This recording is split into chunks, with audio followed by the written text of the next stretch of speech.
It's an honor to introduce our next moderator. When you are busy planning events all the time, it's always great to be able to visit with somebody who's like-minded. And Tiana Brooks worked hard in the communications and advanced work in Governor Parsons' office. And so it's appropriate today that she would have the honor of interviewing him and moderating. If you'd put your hands together for her.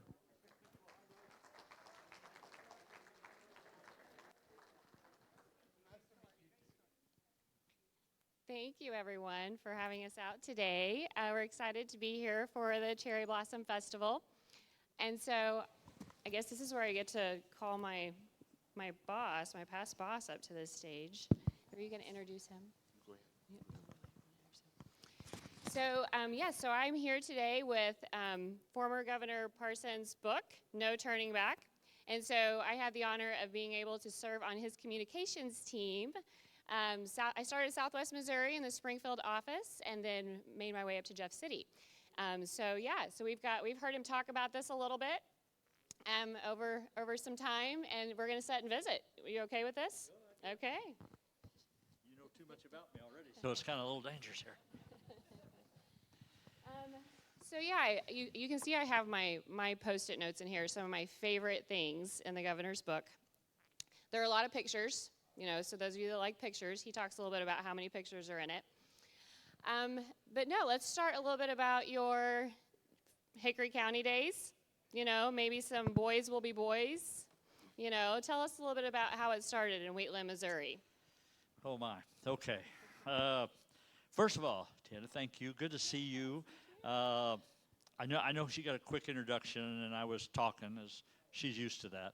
But Tiana's one of her jobs at the governor's office. I want to tell you what it does, because it's so critical to the governor. And she's the one that advances everywhere I go to make sure that everything is ready when I get there. So, and that person's always nobody ever knows they really do that. But as soon as I walk in there, she's saying, here's a little briefing, who's here, here's where you're supposed to sit, here's what you're supposed to do, and all of this stuff. And that's kind of the inside of the governor's office that she did. She did a great job on it, and is really proud of Southwest Missouri, too. She's pretty biased on that side of it. I am, I can tell you Southwest that. Missouri girl. So Hickory County. So some of you would have grown up a little bit like I did, and most of what you're going to hear in my story will reflect really on Teresa's side of it too, because her family. So my mom and dad were sharecroppers. So if you're not familiar with that term sharecropper, most of you will be. I see some of you's got some gray hair like I got, so you probably know what that is. But the point of it is, there's four of us boys. I was the youngest of four, and we worked other people's farms is what we did. And we did that. The first time my mom and dad bought a house was from my grandpa, and I was probably somewhere around 10, 12 years old when they bought that. So that's the first time we had a house of our own. So, but my mom and dad, my two older brothers are 15 and 17 years older than me. So I don't remember them being at home when I grew up. So we always accused my mom and dad of having hired hands around all the time. So you had the first two boys, and the next two boys, me and Ike, are 2 years apart, my other brother. So we always kind of fun around with them and say that. But my mom and dad were definitely people of faith. We were sitting in the church pews on Sunday night, Wednesday nights, revivals. They just went to the little old church there in town, and the things you learn, first of all, you learn faith, that was going to be the bedrock of who you were. Hard work, being a good neighbor. So my mom and dad, I will guarantee you, had no ideas that there were child labor laws anywhere in the country, because I'm sure they violated every one of them that was there, but that's how I grew up.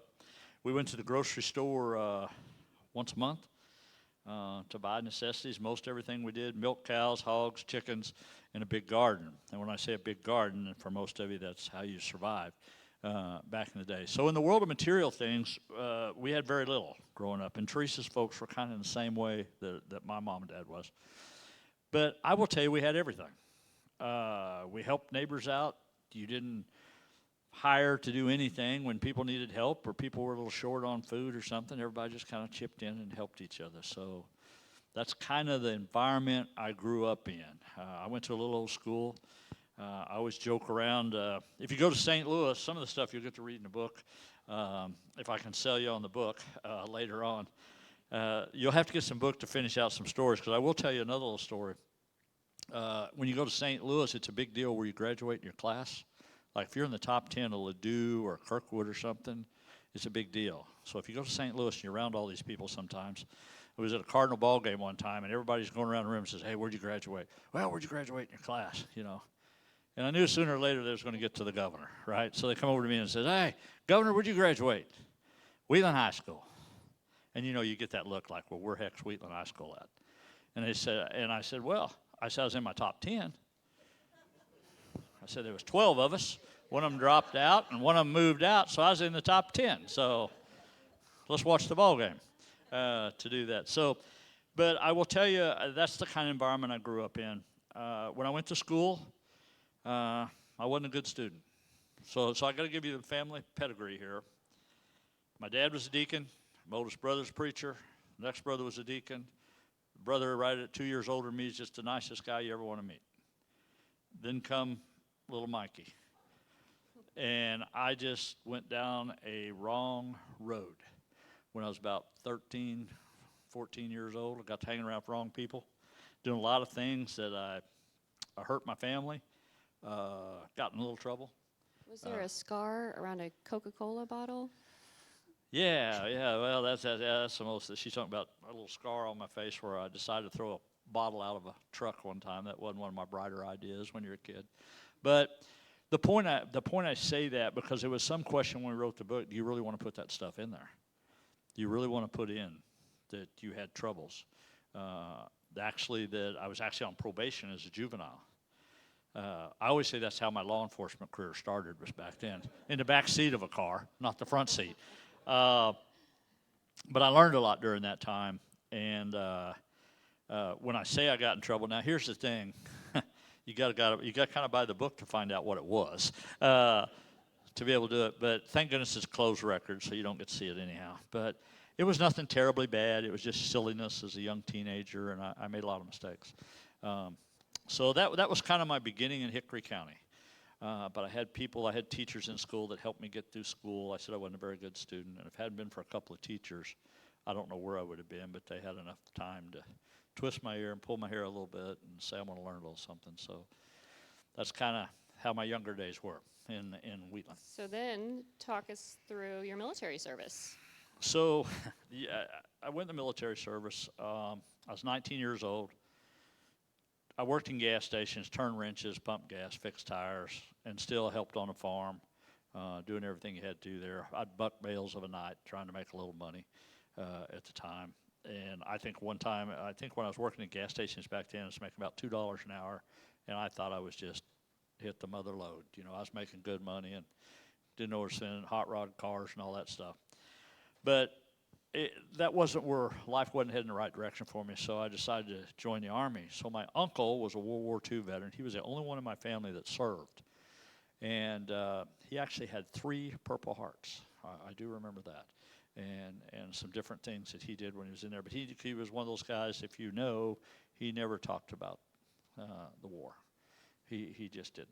And that's just kind of the way it was on that. So when I went and joined the Army, I thought, okay, I can be an infantry guy. I can shoot a rifle. I like hunting and all that kind of stuff. Or I can turn wrenches, so I could be a mechanic to work on all this equipment and all this stuff.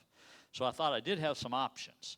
So the recruiter's going through there, and he says, we got some openings in the motor pool. We got some openings for the infantry. We got the openings for this. And we got a lot of openings for the military police. I said, wait a minute. I said, I know a little bit about that. I remember asking the recruiter, I said, does it make much difference if you made a few mistakes when you was a kid? Son, we don't care what you did when you was a boy. We're going to make a man out of you. If you want to be in the MPs, we'll put you in the MPs. So that's how my law enforcement career started. And I will always tell you this. I always thought I was good at what I did is when I was sheriff and law enforcement, because I knew what it was like to be on the other side of the fence. And I always thought that was a plus for me, that I kind of understood that. So That's where we're at on the United So States law Army. enforcement. And then 2 tours of duty overseas. And so having those skill sets, how did that contribute to your run for Polk County Sheriff? Yeah. I was in law enforcement. Some of you served in the military. I was in the MPs, and I went to military police investigations, and then I went to the criminal investigation division of the Army. All of those things required degrees or more education. So when you go to the military police investigations, I had to take some night schools because I didn't have a college degree. And then when I went to CID, they required associate's degree, so I had to do on-the-job training and take classes to be able to do that. And I always paid a price because I wasn't a good student. So my grandkids, my kids, I always tried to make sure they was a lot better at education than what I was. But even as governor, I paid a price because I wasn't a good student as I should have been when I was in school. So I try to make sure my family does a little better job than that. And then, of course, the book progresses into your life as a Missouri State Representative, and then on into the Senate. Let's skip forward a little bit and kind of merge some of those leadership, and tell us a little bit about when you became the 47th Lieutenant Governor of the state of Missouri. How was that announcement? I think I read the First Lady was shopping at the Battlefield Mall when that happened. Well, that was actually when I became the 57th governor. Oh, But let me share the lieutenant governor story with you and my whole political career. Because, you heard me talk a little bit about faith-driven up here when I was talking. When I became sheriff of Polk County, I had been out of law enforcement at that point. I owned gas stations. I owned a few gas stations and was pumping gas, fixing tires. Business was well. Found Teresa, married her. Met her through a drive-in window at the bank. And if you want to know how you get a good-looking girl and it'll stay with you for 39 years, you drive a wrecker, you have a grease rag in your back pocket, and your name on your shirt. That kind of sweeps them off their feet a little bit, I think. Why she ever married me, I don't know, because she knew what my deposits were at the time. So that become Teresa and the kids, as a life changer for you. I never had the ambition to be sheriff. I really didn't. I mean, I wanted to be, but I never sought it. The old sheriff retired, come down and says, I want you to take my place, and that's how that happened. When I became a state representative, actually, I'd finished up. I'd been about 20-some-odd years in law enforcement. I wanted out. So I was around some friends of mine one day, and they said, what are you going to do now that you're not going to be sheriff? And I said, I don't know. I'll figure it out. I just didn't know what I wanted to do. So why don't you run for a state rep? That position's open. That's how I become a state rep. So the political career goes something like this.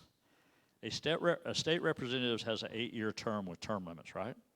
So I never completed my 8 years as a state rep. These are the things you're going to learn, too, that talks about in the book. I only did 6 years. And then I run for the Senate because the senator come to me and says, hey, you should take my spot. So I run for the Senate. Senate is 2 4-year terms. I only stayed 6 years in the Senate. I never completed the 8 years in the Senate because I run for lieutenant governor. Okay, stay with me. So I run for lieutenant governor. I win the lieutenant governor's race, right? So I'm the lieutenant governor for 1.5 years, so I never completed a term as lieutenant governor. And then I become governor, and I never completed the full terms as governor. So I've never finished anything I've started since in my political career to be able to do that. But that's kind of how the political career went. And then we can talk about how the first become governor. Me and Teresa got that notice. So becoming the second highest office in the state of Missouri, lieutenant governor, me and Teresa just built a new house. I mean, we literally... I guess we was in the process of building the house when I was lieutenant governor, and I was going to finish out as lieutenant governor, and I was going to ride off into the sunset. Because I didn't really want to be, I wasn't planning on being governor. So I become the lieutenant governor.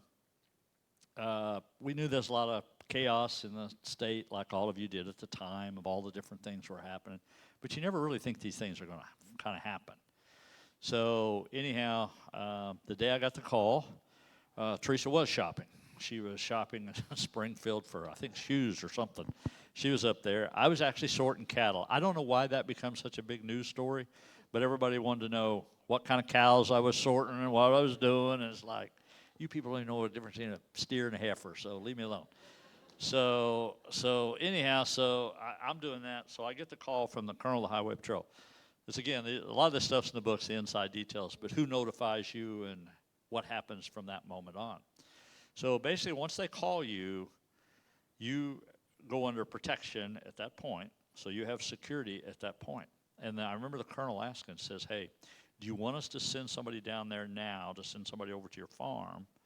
Or do you want us to pick you up when you come to Jeff City? And I said, look, me and Teresa it's a couple hours drive. Let me and Teresa come up by ourselves so we have a little time to process this thing and to talk about it, which he really didn't have no time to process or anything.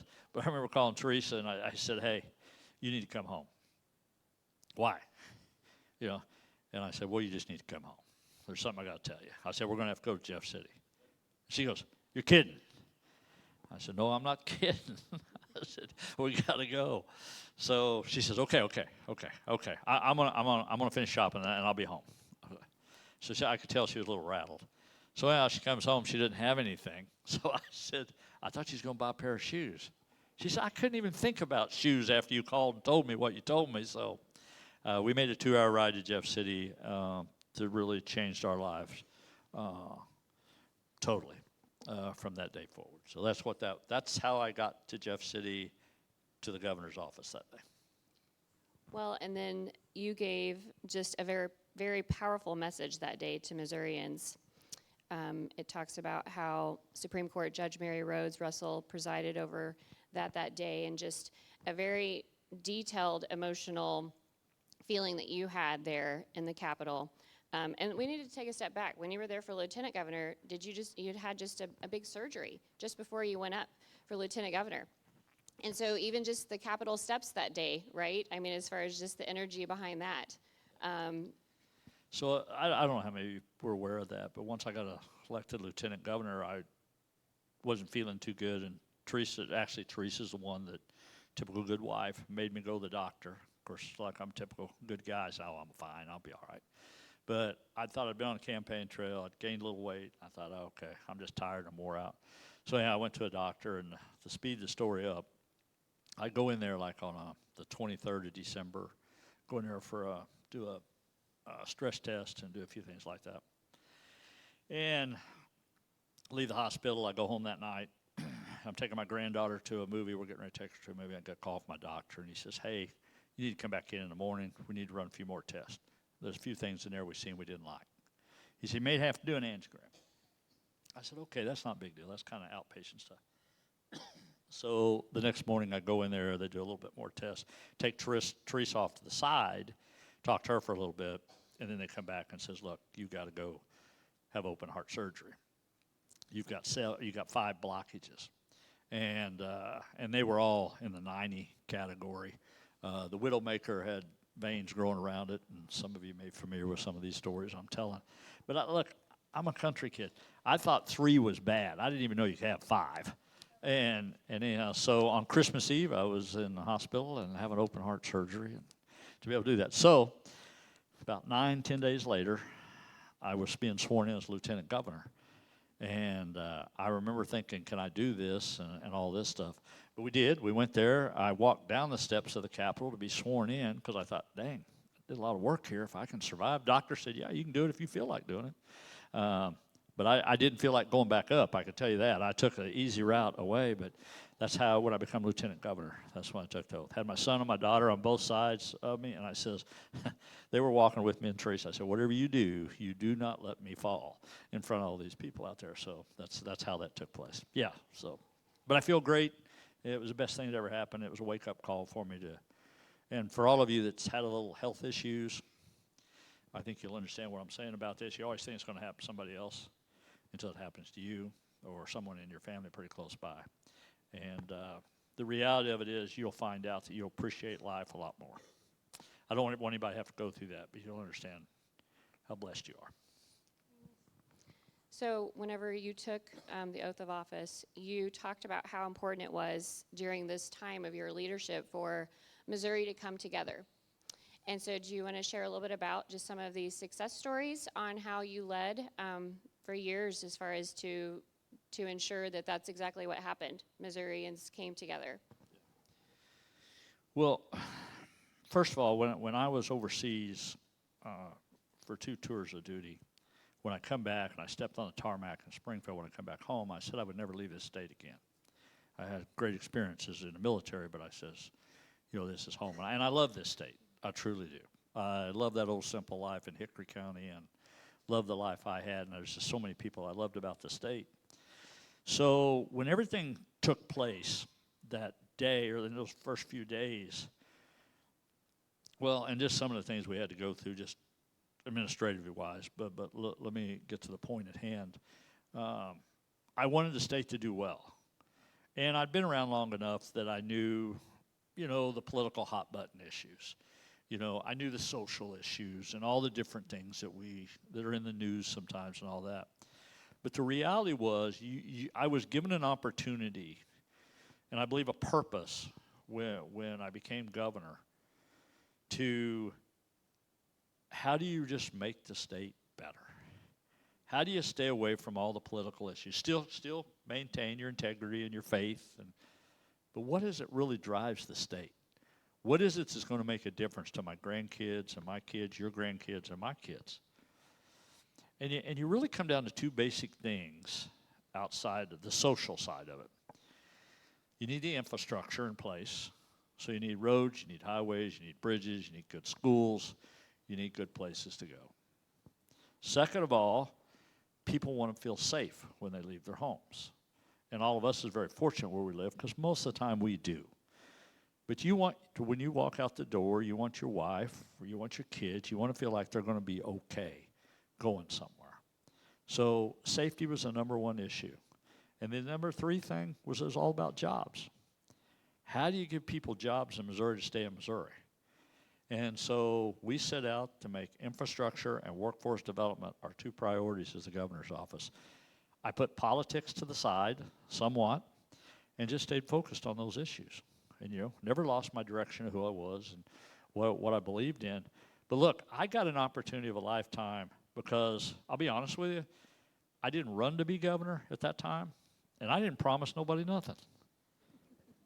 I do what I wanted to do, frankly, and I did to a certain degree because I really wanted to make things a better life. I wanted people to stay in Missouri, and I tried to figure out how to do that. So that was the main objective. Very evident that God put you in that seat and to help with a bigger plan that he had in mind also. So to wrap things up, tell us what you're doing these days. You're back in Polk County on the farm. Yeah. Well, let me say something. When you say something about God, you know what he's doing. So let me share this with you. The first call I made when me and Teresa went to Jeff City was to my Sunday school class and to my brother, who's a preacher. I said, I want you guys to come up. I need you up here before I take the oath of office. And they did. They come up and we had a service there, private service. Really, it wasn't for nobody. It wasn't for the public. It wasn't for the media. We let him in. I just wanted the people I was really familiar with to help us get through this process, to know how to do that. And I will tell you this from a faith side. We all know, for all of us that have Christian values or faith values, you all know that God's right. Whatever happens, he's right. You've been all your life. We know that. And proven time and time again in your lives. But if you think, or I will speak for myself, if you don't think sometimes you won't question that, you will. And I will tell you the question you'll ask, or what I asked, now keep in mind, I know he's right? But, I'm an old Hickory County boy, and I'm saying, you sure you got this right, what you're wanting me to do? I just can you show me that sign or something y'all want to see? And the reality was he was, as naturally it goes. But when I first went in the governor's office, I do want to say this. The name of the book that Tiana's got, and I'm going to am I going somewhere today to sign them or sell them, or is that here, or where is that? Did you bring some with you? I do. I have some with me. Okay. But the no turning back was when I get ready to take in the oath of office as governor, the national media is there. There's more media than you could imagine, and cameras clicking and all this stuff going on.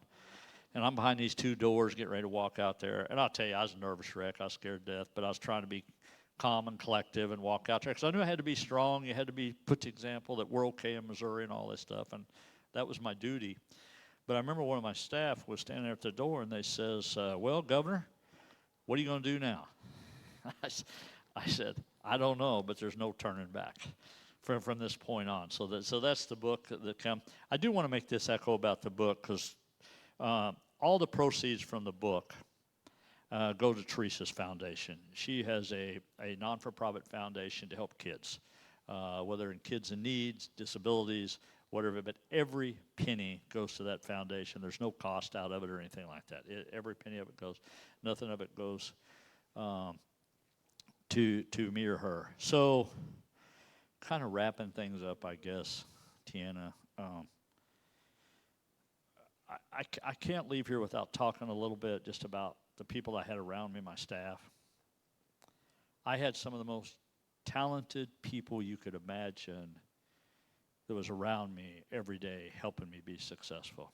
You're never ever believe one time that a governor or a president is successful on their own, because they're not. It's a matter of fact of all the people you have around you that you got to make sure they believe like you believe, and you're trying to get things done. So first of all, you'll never meet a lot of my staff, but I tell you what, I had some incredible people that worked with me day in and day out during that time of COVID, civil unrest, floods, droughts, train derailments, and I could go on down the list. A unique thing that I did do that would interest some of you that the news media doesn't cover a lot, but I picked, by the time I left office, I had selected over half the judiciary in the state of Missouri. That will make a difference to our kids and our grandkids down the road, half of it. Now, there's a lot more work to be done. And we picked 3 Supreme Court judges. The last time anybody did that was John Ashcroft in his term. But 3 conservative judges to the Supreme Court. Those are the kind of things that makes a difference to be able to do that. I also picked 5 statewide candidates when I was in office. No governor in our state's history has ever done that. The most I've ever did was 1. I picked the state treasurer, Vivek Malik, who won for re-election, Andrew Bailey, Eric Schmidt.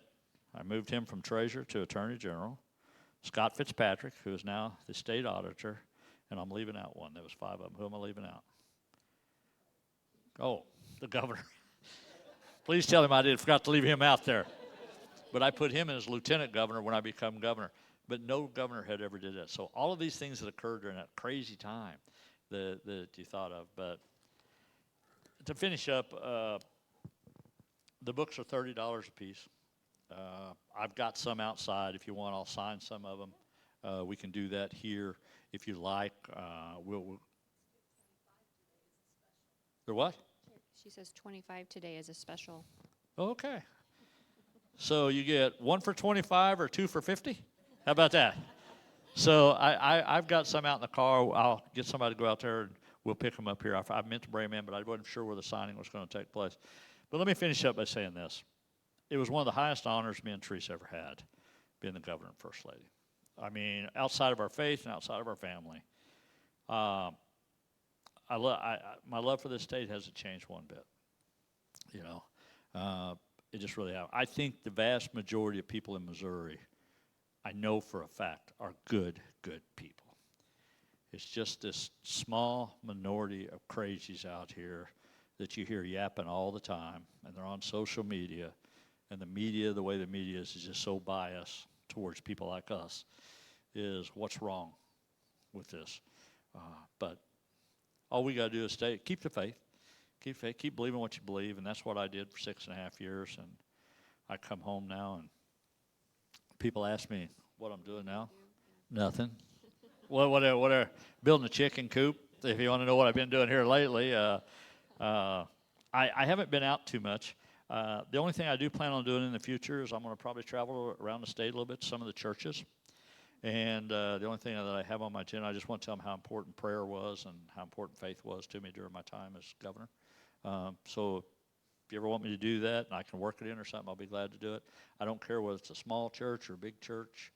I just want to make sure people understand when you're sitting in the pews and the pastor goes up, let's pray for our leaders today, or let's pray for the president, or let's pray for the governors, or whoever it might be. And I sat in those seats for years, and I'm thinking, okay, that's good. I wonder if it really makes a difference. I want to make sure people know it makes a difference. Because if it hadn't been for that, I'm not sure I would have been as successful over 6.5 years. It's great. All Well, right, sir, thanks. and thank you so much for putting this together as a legacy piece. You know, and we all received our own copies. But yeah, going back to the faith perspective, just being part of the team, Team 57, you know, even our meetings together in your office, he always led with faith first. And so what an opportunity, and it's such a rare find to be able to have such a team that the leadership truly leads off of faith every day. So thank you for that. So. Thank you.